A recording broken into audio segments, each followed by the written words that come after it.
Trời cứu đó. À thì ra là anh ba tính vô đây anh ba báo rồi, anh phải đồng chí này anh ba nghĩ báo không phải đâu. Bà Sáu mới chửi anh ba quá, anh ba chạy qua đây đó. Tụi nó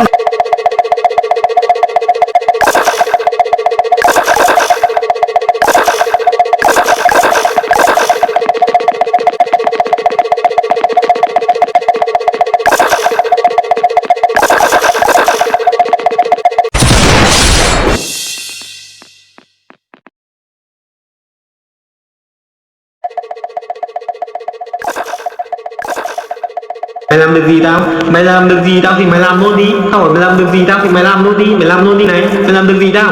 Hả? Mày làm được gì tao? Mày làm được gì tao?